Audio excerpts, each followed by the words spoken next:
Let's talk about the beat and bassline tools in LMMS. When you open up a fresh LMMS window, you always see the same thing. Over the next two videos, we'll look at how to create a beat and bassline. To do that, we'll use this, the beat and bassline editor. We'll also be using 2 of the 6 buttons on the sidebar here. We don't need the FX mixer, so I'm going to close it. And we don't need the controller rack either. Bye-bye. We do need the song editor, but we don't need the triple oscillator, the sample track, or the automation track. I'm going to remove those by clicking the gear and then clicking remove this track. That will leave us with only the beat bassline 0 track right here. The beat bassline editor, not the track, always opens up with the kicker enabled. This kicker is a versatile drum synthesizer. It's one surefire way to start putting a beat into your song. You can preview it by clicking on the nearly invisible little rectangle here. As you can see, it's preset for something that might remind you of a heartbeat.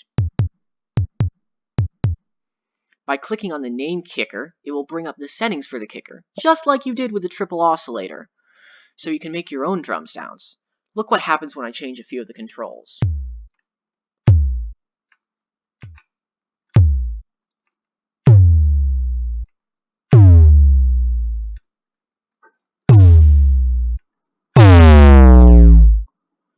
See how different that sounds?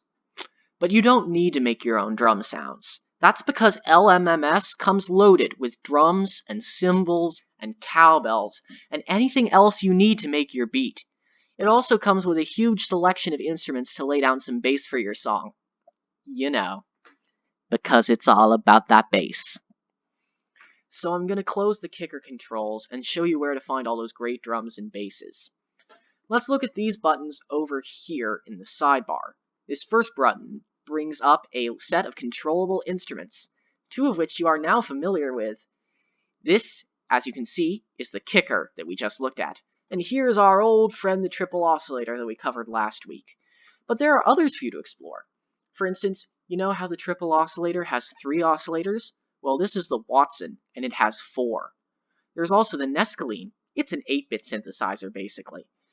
So today we won't be using any of these other than the kicker.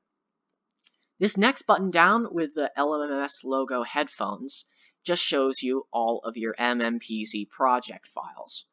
This can, be useful, but we're not going to be using it to make our beat and bassline.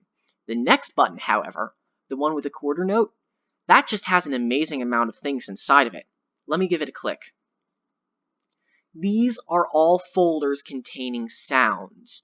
They are loaded. You can see that they have attempted to organize them, but once you start opening them up, you'll get lost in the vast sea of sound. Here, let me open up a few of these. To open up a folder, you can either single-click the plus button, or double-click the folder and folder name. Guess what's inside the basses folder? Yep, basses. If you click on the name of a file, you can preview what it sounds like.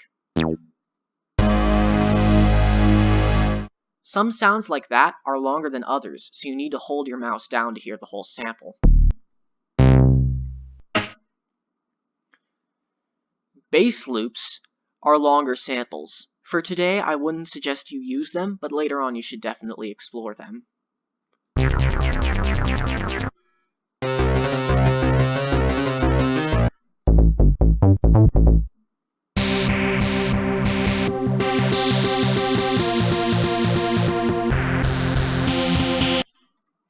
Beats are like bass loops. They're extended samples. I suggest you wait on using these. Drums has a wealth of, wait for it, drums. You can make a pretty complex beat just from this folder. So,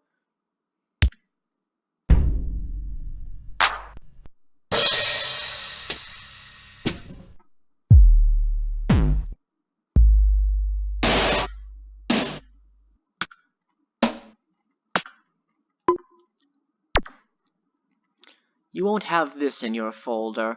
It's something I made. It's probably way too sophisticated for most musical pieces. Doink. Eventually, you'll be making your own sophisticated sounds.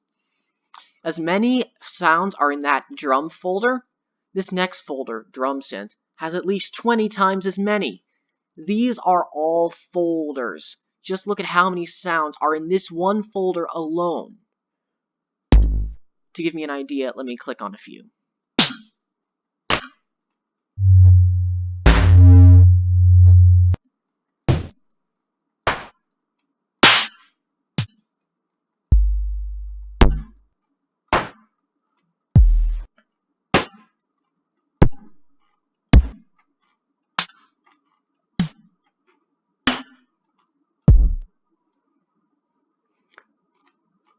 And as you can see, each folder is loaded with sounds.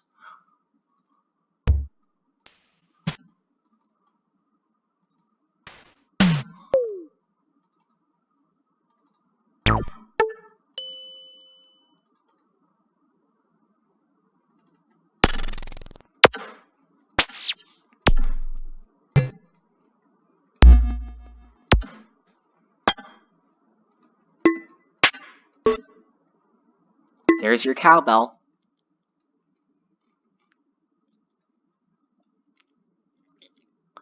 The effects folder has a few interesting sounds.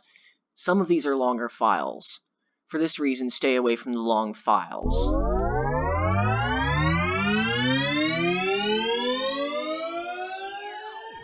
They can be confusing if you don't understand how they work.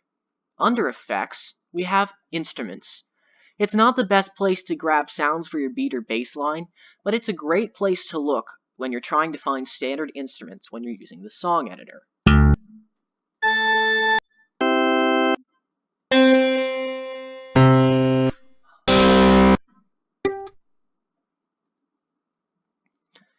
We also have folders for Latin, MIS, shapes, strings and pads, and waveforms. I'll let you open those up and explore them. At the end here, you might have noticed a Q record scratch Toby file. That's something I made and obviously haven't filed away into a folder yet. In case you're interested, it sounds like this. In the next video, we'll actually put those tools to use and create a beat bass line. See you there!